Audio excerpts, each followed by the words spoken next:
二人の間通り過ぎた風はどこから寂しさを運んできたの。泣いたりしたその後の空はやけに透き通っていた。Terima kasih atas kesempatannya. Perkenalkan Bu, kami dari kelompok 4 yang beranggotakan saya sendiri Kenny Sibarani 149004 dan teman saya Nico Felix Sinambela, Andren Putar-Putar, Sari Desi Wahyuni, Kak Christine Sibarani dan Karut Utasoid. Kami di sini ingin membahas case study dengan topik trust and reliability. Nah, jadi di sini masalahnya akan saya bacakan pada gambar 1. Sebuah rig yang digunakan untuk eksploitasi minyak bumi. Bob adalah seorang engineer yang sedang bekerja praktek di perusahaan eksplorasi minyak bumi. Perusahaan ini melakukan pengeboran, tes, analisis, dan memberikan laporan komprehensif yang kemudian akan diberikan kepada klien. Bob berada dalam distribusi eksplorasi. Tugas khusus Bob adalah mentransformasi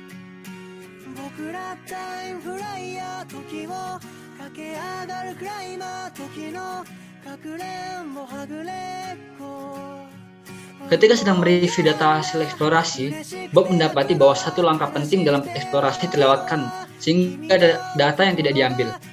Tidak ada jalan lain untuk memperbaiki data kecuali melakukan eksplorasi kembali untuk mendapatkan data. Namun jika hal ini dilakukan, maka perusahaan harus mengeluarkan biaya yang sangat-sangat besar, di mana biaya eksplorasi atau mengebor sumur minyak atau gas bumi rata-rata 10 juta US dollar sampai 15 juta US dollar per sumur, atau sekitar 100 miliar sampai 150 miliar.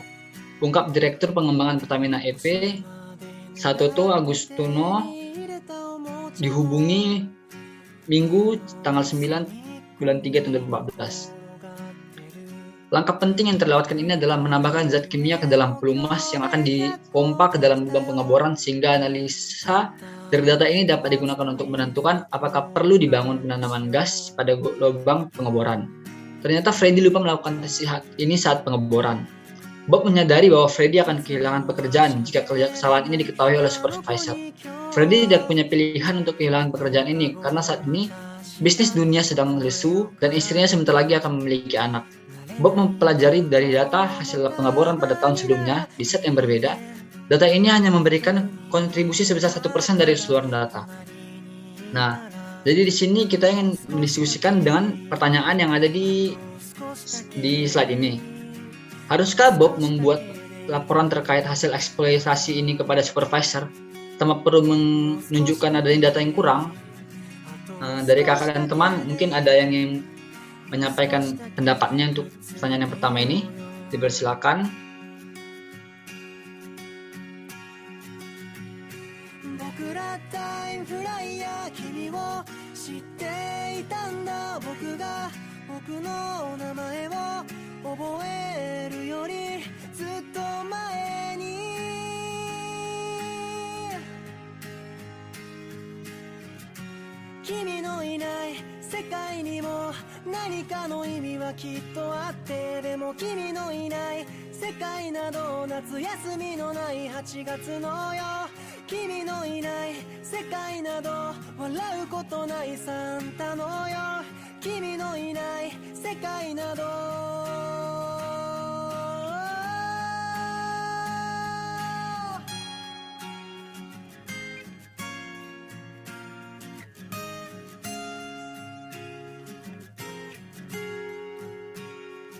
Baik, selanjutnya apa ada lagi dari kakak dan teman yang ingin menambahkan?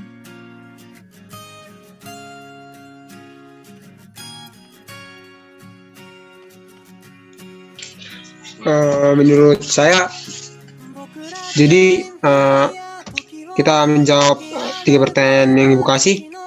Jadi menurut saya sebagai etika kita sebagai anak teknik, kita harus membuat laporan apa yang kurang supaya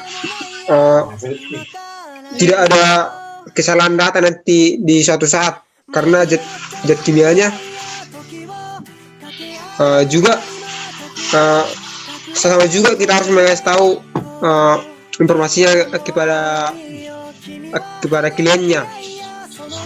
Juga yang dilakukan Bob itu sebagai etika kita dalam berteman juga kita pikirkannya si Freddy ini, tapi kita juga harus mikirkan berapa nanti ruginya jika ada kesalahan, jika tidak dikasih tahu apa yang kurang itu. Karena jangan karena satu teman rusak yang lebih besar gitu. Jadi menurut saya harus dikasih tahu lah ke supervisornya gitu, menurut saya. Terima kasih.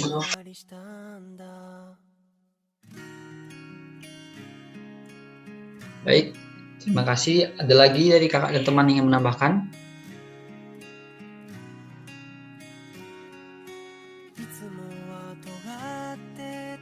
Izin menanggapi, menurutku si Bob itu harus menunjukkan data yang sebenarnya tanpa harus ada yang ditutup-tutupin. Karena kalau ada kebohongan pastinya bisa aja berakibat fatal. Mungkin aja bisa lebih rugi dari yang melakukan pengeboran ulang. Dan mungkin kalau ditutup-tutupi kayak gitu, mungkin aja nanti kan kerugiannya bisa melebihi 10 juta US dollar itu. Apalagi kan misalnya kalau si Bob nggak menunjukkan semua datanya, itu udah termasuk jadi pemalsuan data.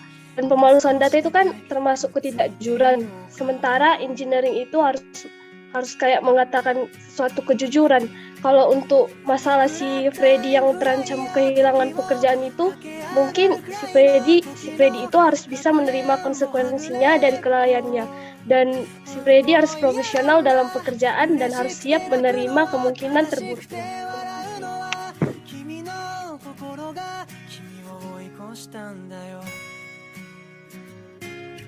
Baik, terima kasih.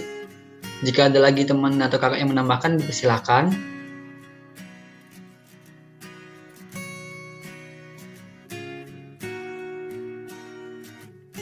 Baik, jika tidak ada, saya rasa sudah cukup, jawabannya sudah sangat lengkap yang diberikan tadi. Tanggapannya kita lanjut ke pertanyaan yang kedua saja.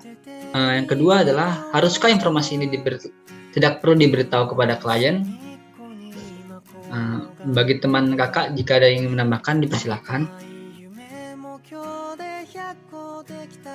Jika dari saya, informasi ini harus diberitahu kepada klien. Karena jika tidak diberitahu kepada klien itu, kerugian pada perusahaan sangatlah besar. Kita harus mementingkan kepentingan banyak orang daripada kepentingan pribadi, seperti halnya pada pertemanan mereka. Terima kasih. Baik, terima kasih. Ada lagi yang ingin menambahkan? Mungkin sedikit dari saya ya, sedikit menanggapi. Kalau di sini informasi ini haruslah perlu diberitahu kepada klien. Karena apa? Dalam etika profesional dalam insinyur itu kan ada yang dimaksud kita harus mengakui kesalahan, baik itu kita ucapkan secara langsung atau tidak. Beratnya kita di sini harus mengatakan fakta yang terjadi gitu. Kembali ke permasalahan yang pertama tadi, ibaratnya kalau kita menyembunyikan masalah ini, akibatnya akan akibat fatalnya itu akan makin besar gitu. Kerugiannya bisa 2 kali lipat gitu. Kalau kebohongannya selalu kalau fakta yang sebenarnya tidak dikasih tahu gitu. Jadi menurut saya informasi ini harus perlu dikasih tahu kepada klien. Itu dari saya. Baik, terima kasih Kak. Selanjutnya, apakah ada lagi dari teman-teman yang ingin menambahkan? Kakak juga yang menambahkan?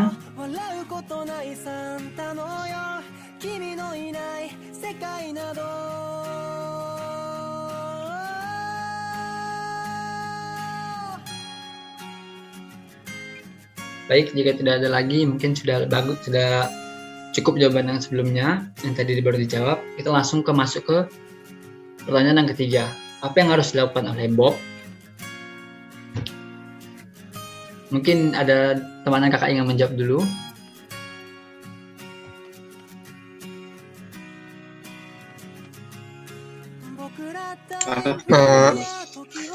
saya ingin mencoba jawab. Jadi menurut pendapat saya yang Bob lakukan adalah melakukan pekerjaannya yang dimana mengasih tahu semua data-data yang mereka kumpulkan tanpa berbohong, juga mengasih tahu apa yang menjadi kekurangan mereka, dan untuk memikirkan etika kita untuk kepada kawan, kita ngomong kepada si Freddy supaya Freddy yang ngomong ke perusahaan tersebut supaya dia yang langsung mengakui kesalahannya. Tentunya kalau kita yang ngasih tahu mungkin Freddy akan sakit hati, tapi kalau dia sendiri yang berkata jujur bahwa dia yang melakukannya, mungkin pihak perusahaan juga akan memikirkan, karena dia sudah ngomong yang sudah dia lakukan gitu, lebih menunjukkan apa yang dia lakukan, bertanggungjawabkan, dia yang ngomong sendiri gitu. Terima kasih.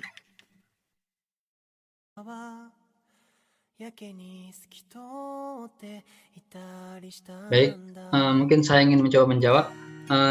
Melanjutkan yang dibilang tadi teman Niko, untuk si Bob memberitahu kepada Freddy untuk mengakui kesalahannya itu benar, tapi kemungkinan besarnya Freddy akan kehilangan pekerjaan. Nah, yang harus dilakukan Bob adalah tetap melakukan pekerjaan dengan baik dan mencoba untuk merangkul Freddy di saat dia sedang kesusahan seperti ini gitu.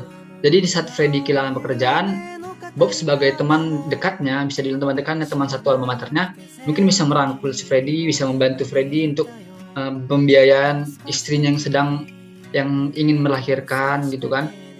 Jadi ya walaupun pekerjaannya hilang, walaupun ada masalah, rasa pertemanan itu tidak hilang gitu. Jika kakak dan teman ada yang menamakan, dipersilakan.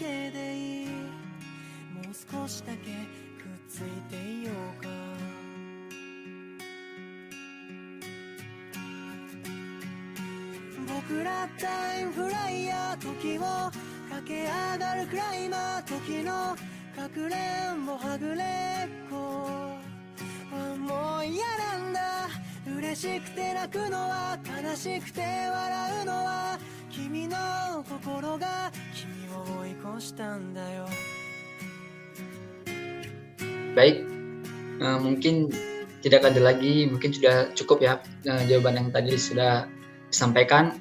Jadi begitulah hasil tanggapan kami masing-masing Bu tentang masalah ini dan pertanyaan-pertanyaan yang telah kami jawab.